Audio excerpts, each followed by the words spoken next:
Hello student, I am Uttam Pandey.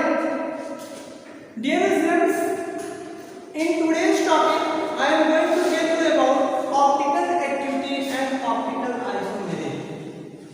Dear students, there are several substances which in its pure state or in their solution have tendency to rotate plane polarized light in clockwise or anti-clockwise direction. Such substances are known as optical active substances, and such type of phenomena is known as optical activity. For example,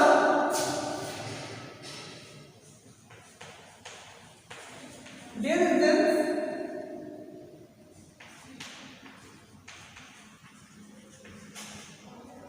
D-glucose have tendency to rotate plane polarized light in clockwise direction.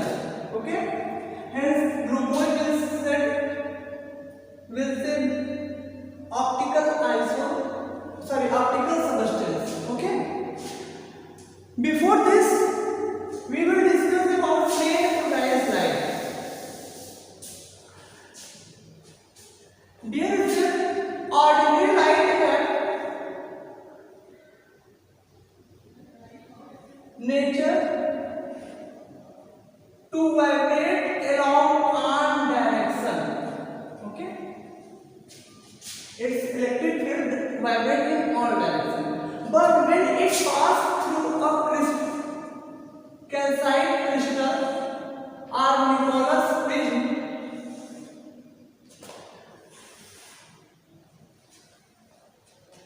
the direction of vibration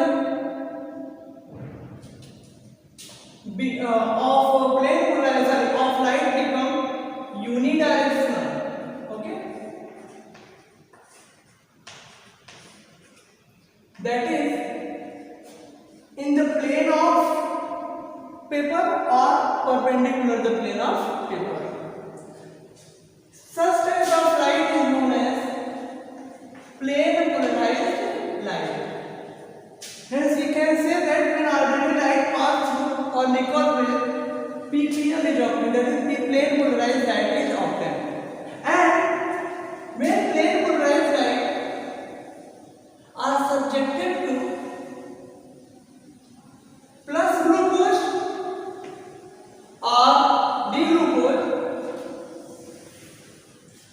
the direction of vibration of plane polarized light rotate by some angle.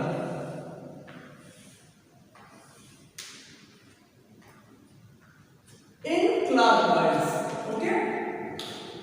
The direction of vibration of plane polarized light rotate in clockwise direction. That is, we can say that glucose had tendency to rotate the plane polarized light in clockwise direction. This is known as optical activity of glucose, and the glucose will be said that glucose is an optical active substance. Okay, बच्चों? तो optical activity और optical substance तो clear हो गए. अब बचा हमारा optical आइसोमेरी. There is two or more than two molecules.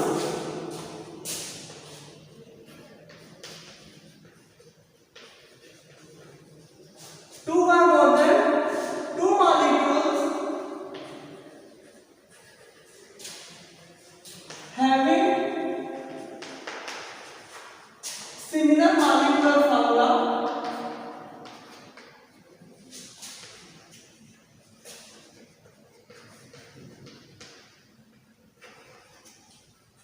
but differ in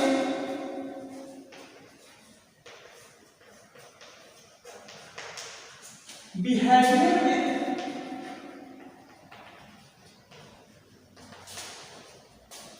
plane polarized light are known as optical isomer.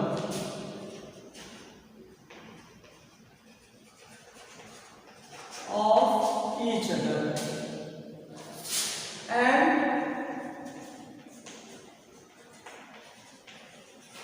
This phenomena is known as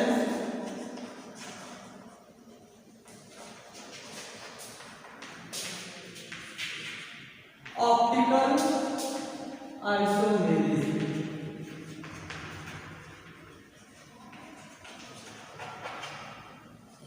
तो बच्चों दो या दो से अधिक ऐसे मॉलिक्यूल जिनकी मॉलिक्यूलर फॉर्मूला तो सेम हो लेकिन डिफरेंस हो तो उनका बिहेवियर प्लेन पोलराइज्ड लाइट के प्रति तो उसे हम क्या बोलेंगे optical isomer of each other हम क्या कहेंगे they are optical isomer of each other and this phenomena is known as optical isomerism clear बच्चों तो देखो डायरेक्शन ऑफ रोटेशन के अकॉर्डिंग दो टाइप के सबस्टेंस हो सकते हैं एक जो क्लॉकवाइज डायरेक्शन में रोटेट कर रहा है और दूसरा हो सकता है जो एंटी क्लॉकवाइज डायरेक्शन में रोटेट कर रहा है जो सबस्टेंस क्लॉकवाइज डायरेक्शन में रोटेट कराते हैं उन्हें हम डेक्स्ट्रो रोटेटरी आइसोमर कहते हैं और जो एंटी क्लॉकवाइज डायरेक्शन में रोटेट कराते हैं उन्हें हम लिवो रोटेटरी आइसोमर कहेंगे ओके बच्चों तो ऑप्टिकल आइसोमेरिज्म होती है वो फॉलोइंग टाइप होती है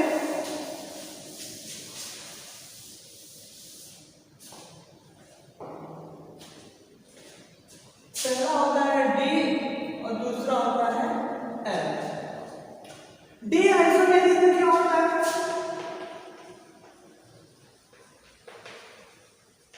और एल आइसोमेरिज्म और इसके बाद एक और होता है DL mixture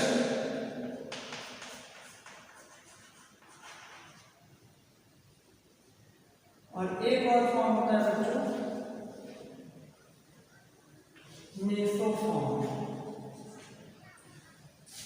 dear listeners D isomers are those isomers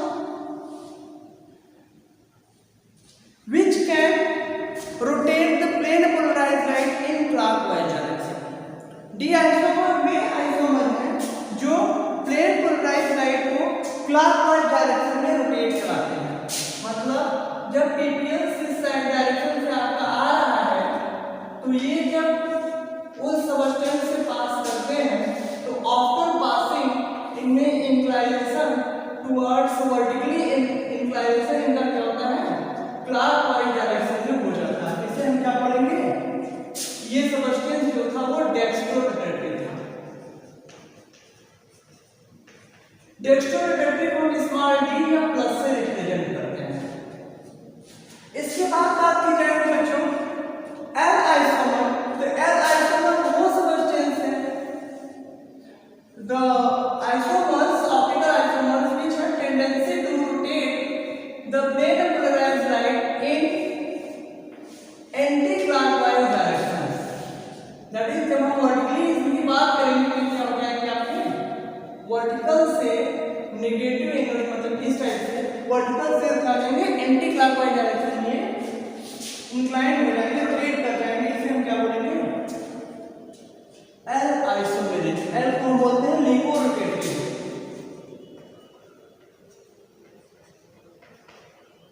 लिवो rotatory isomer और एल आइसोमर और इसे हम माइनस आइसोमर्स भी कहते हैं इसके बाद बच्चों नेक्स्ट टॉपिक है आपके डीएल मिक्सचर तो डीएल मिक्सचर क्या होता है आपका डीएल मिक्सचर 50% एल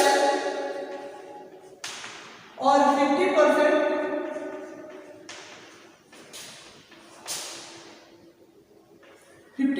डी और 50% एल का जो मिक्सचर होता है उसी को क्या बोलते हैं DL mixture equimolar mixture of D and L isomers are known as DL mixture और रेसिनिक मिक्सचर इसे हम रेसिनिक मिक्सचर भी कहते हैं और नेक्स्ट फॉर्म होता है बच्चों मेसोफॉर्म या मेसो आइसोमर एक ऐसे आइसोमर्स होते हैं जो आपका ऑप्टिकल एक्टिव नहीं होते हैं वे क्या होते हैं आपका प्लेन पोलराइज्ड लाइट को ना तो क्लॉकवाइज डायरेक्शन में ना तो एंटी क्लॉकवाइज डायरेक्शन में ये एक सिंगल मॉलिक्यूल होते हैं जो आपका ये ना तो क्लॉकवाइज डायरेक्शन में मूव कराते हैं ना ही एंटी क्लॉकवाइज डायरेक्शन में उसका रीजन होता है कि इनमें क्या होता है इंटरनल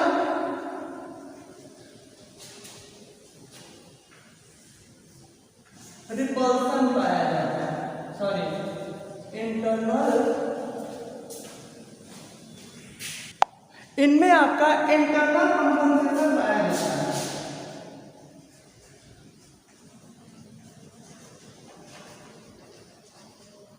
तो इन सभी चीजों, इन सभी आइसोमेरेज का बच्चों हम एक आपका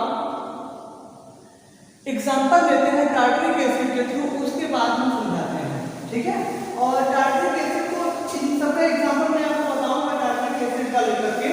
उसके पहले हम बात करना चाहते हैं cause of optical activity.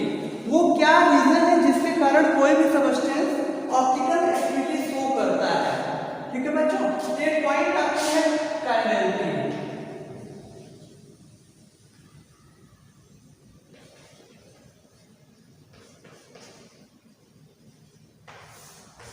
Dear listeners, are those molecules which mirror image are not superimposable on it are known as chiral substance।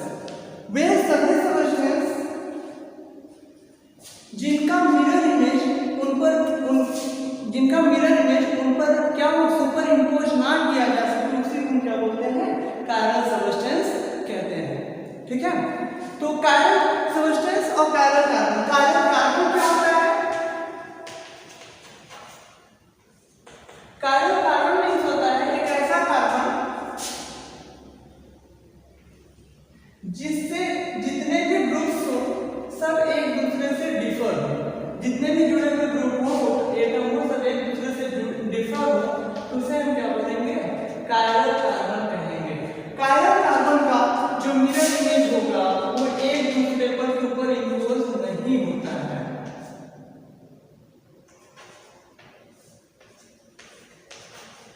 ठीक है बच्चों। तो जैसे आपका राइट हैंड हमारा लेफ्ट हैंड में क्या है, कायरल है, बिकॉज अब ये राइट हैंड है, ये लेफ्ट हैंड है, इसको हम इसके ऊपर ले आ रहे हैं, ये सुपर इम्पोज नहीं हो पा रहा है, तो इसे हम क्या बोलेंगे कि our left hands are not superimposable on right hand, hence these are chiral. तो बच्चों ये कायरल और कार्बन जो होगा उसमें चांसेस बढ़ जाते हैं कि मॉलिक्यूल में भी कायरलिटी हो, लेकिन जरूरी नहीं है कि एक ऐसा, मतलब जरूरी नहीं कि ऐसा कोई मॉलिक्यूल हो जिसमें कायरल है कार्बन तो मॉलिक्यूल भी आपका कायरल हो। ऐसा केस हो सकता है कि कायरलिटी होगी, मतलब carbon atom chiral carbon atom होंगे लेकिन मॉलिक्यूल एक कायरल होगा, मॉलिक्यूल जो है आपका वो कायरल नहीं होगा।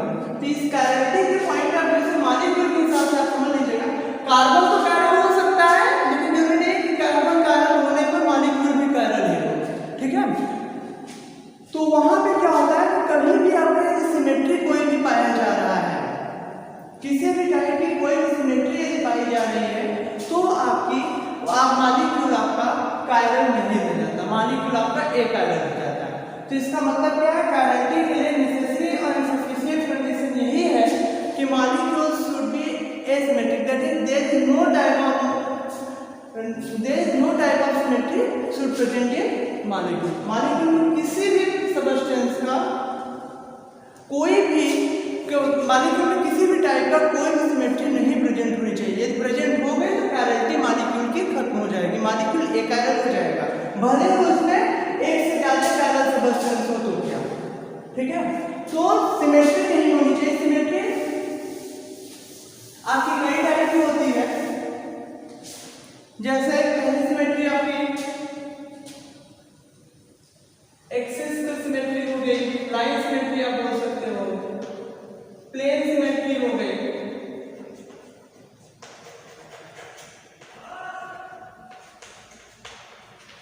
सेंटर ऑफ सिमेट्री हो गई,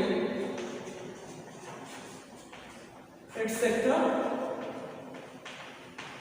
पॉइंट ऑफ कन्वर्जन इसे कहते हैं। ये आपका एक्सिस लाइन, एक्सिस सिमेट्री या लाइन सिमेट्री हो गई आपकी। जैसे कोई भी मॉलिक्यूल को हम एक लाइन से कट करें तो दो जो इक्वल हाफ्स मिले वो इक्वल हाफ एक दूसरे के मतलब दो जो हाफ्स मिले यदि वो दोनों एक दूसरे के क्या है, इक्वल है, तो आपका लाइन ऑफ सिमेट्री बोला जाएगा। और यदि हम किसी प्लेन से किसी भी मॉलिक्यूल को काटें और वहां पे हमें क्या मिले, दो इक्वल पार्ट मिले, तो हम क्या बोलेंगे कि वहां पे प्लेन ऑफ सिमेट्री है, ठीक है।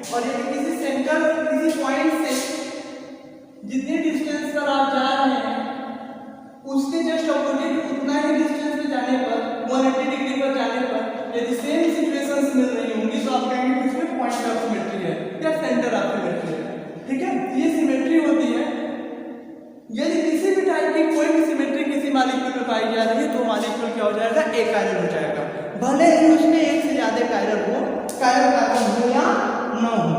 तो बच्चों हम क्या डिस्कशन कर रहे हैं टारगेटिक एसिड का।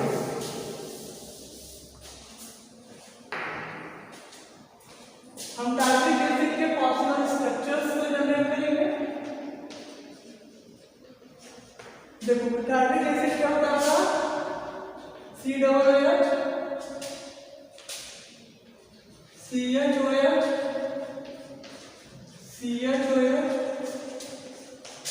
COOH। तो बच्चों इसके कितने फॉर्म्स बन सकते हैं हम आपको दिखा रहे हैं। सबसे पहले ये आपका COOH, CHOH, फिर OH, COOH। नेक्स्ट आपका इसका मिरर इमेज ले लीजिए। याद रखिएगा जो डी आइसोमर होते हैं किसी सेमेस्टर के जो डी और एल आइसोमर होते हैं वो एक दूसरे के मिरर इमेज ही होते हैं, ठीक है। तो ये आपका अब इसका मिरर इमेज लेंगे तो जो ग्रुप पास में वो पास में लगाया जाएगा। मिरर के पास में एच होगा तो एच मिरर की साइड होगा और एक मिरर से अवे होगा। फिर यहाँ पे OH दूर है तो OH मिरर की क्लोज में होगा, H अवे होगा और ये रहा आपका COOH। तो ये दो हो गए। तीसरा क्या हो गया, इसका और पास लगाएंगे क्या बन सकता है,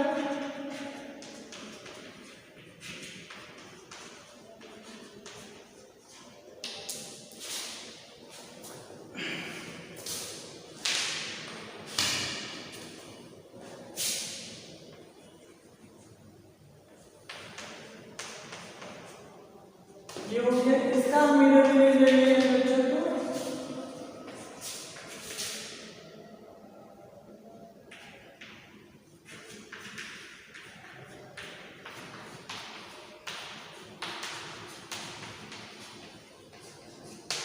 इन चारों में बच्चों जरा देखो इनमें क्या है, हाइड्रोजन। याद रखना हमेशा इसको ये बनाने के लिए कि देख करके आप बताएं कौन डी है कौन एल है। तो यहाँ पे हमेशा लेफ्ट स्मॉल ग्रुप से हैवी ग्रुप की ओर किसी कार्बन पे आपको जाना है। तो यहाँ से हम जा रहे हैं OH के लिए जाने के लिए ऐसे जाना होगा, फिर ये आपका ऐसे। तो टोटल इसका ओरिएंटेशन कैसा है आपका, एंटी क्लॉक हो रहा है। तो एंटी क्लॉक होने पर कौन सा आइसोमर बनता है, एल आइसोमर। ये है आपका L isomer, L tartaric acid. Similarly यहाँ पे हम बात करें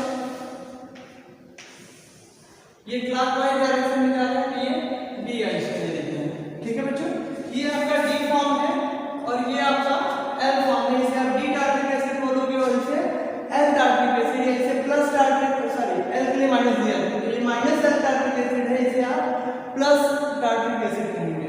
अब इसमें जब हम बात करेंगे बच्चों, अब इन दोनों के इक्विवेलेंट एक मिला देंगे तो क्या हो जाएगा, हमारा रेसिमिक मिक्सचर हो जाएगा। 50-50% हम ले लें, 50% का मिक्सचर,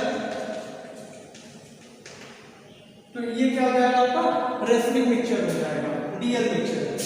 फिर यहाँ पे क्या आप बात कीजिए बच्चों, इनमें कायरल कार्बन की बात करें तो यहाँ पे दो कायरल कार्बन थे, एक ये था एक ये था। यहाँ से जुड़े हुए चारों ग्रुप डिफरेंट हैं।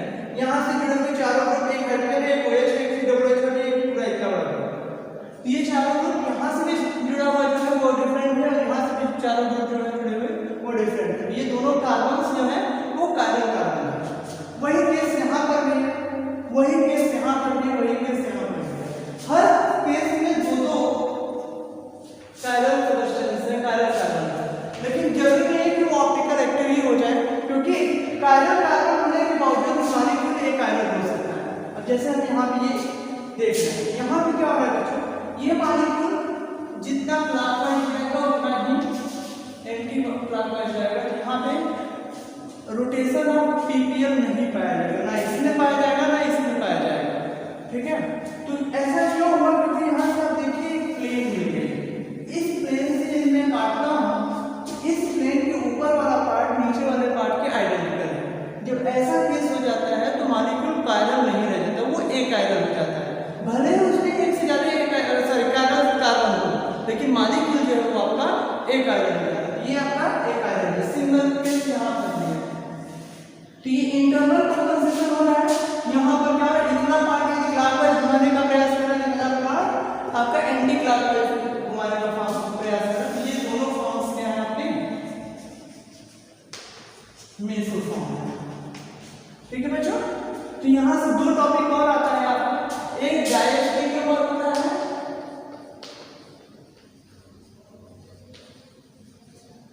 और एक होता है इनएंसियोमर।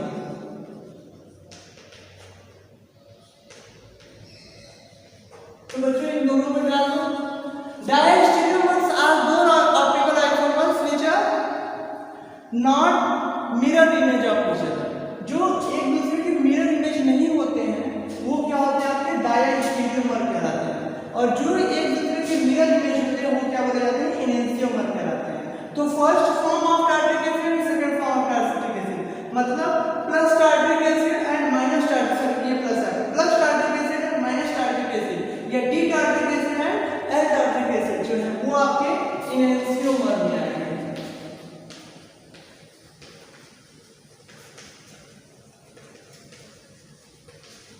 फिर जब हम बात करेंगे बच्चों डायस्टेरियोमर, तो diastereomers are those optical active substances are those optical isomers which are not mirror image of each other.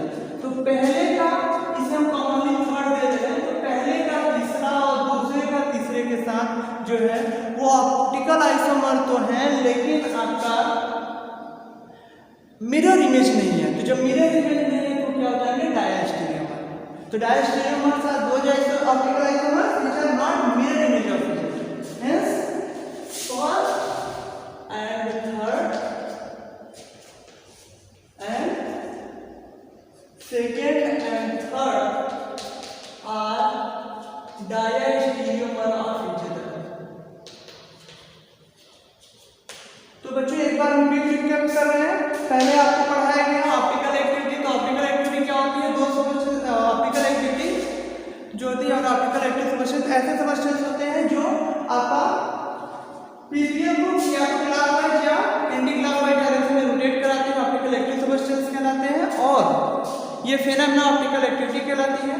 दो या दो से ज्यादा ऐसे सब्सटेंस जो जिनका मॉलिक्यूलर फॉर्मूला तो सेम हो लेकिन उनका लाइट के प्रति उनकी बिहेवियर क्या हो डिफरेंट हो, तो हम क्या बोलेंगे ऑप्टिकल आइसोमर कहेंगे। जैसे ये टारगेट एसिड्स इन सबका मॉलिक्यूलर फॉर्मूला सेम है लेकिन बिहेवियर जो है पीपीएल के प्रति वो डिफरेंट है, ठीक है। फिर ऑप्टिकल एक्टिविटी ऑप्टिकल आइसोमर्स कितने होते हैं? मैंने आपको चार गिनाया है। पहला आपका डी, दूसरा एल, तीसरा मिक्सचर रेसिमिक मिक्सचर या डीएल मिक्सचर, और चौथा आपका मेसोफॉर्म।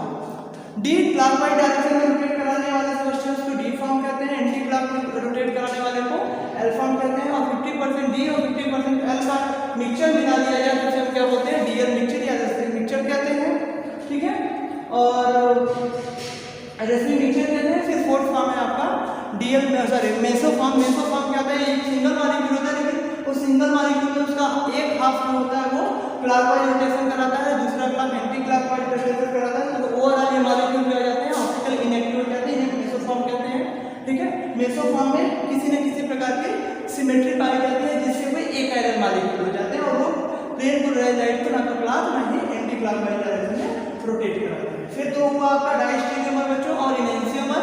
इनएंसियोमर्स आर दो optical isomer which are mirror image of each other, and diastereomers are those optical isomers which are not mirror image of each other. For example, if we take the example of tartric acid, the L tartric acid is enantiomer of D tartric acid, but D and L are separately diastereomer of mesomer. तो बच्चों ये रहा आपका optical activity और optical isomerism से related topics. Okay, thanks for watching.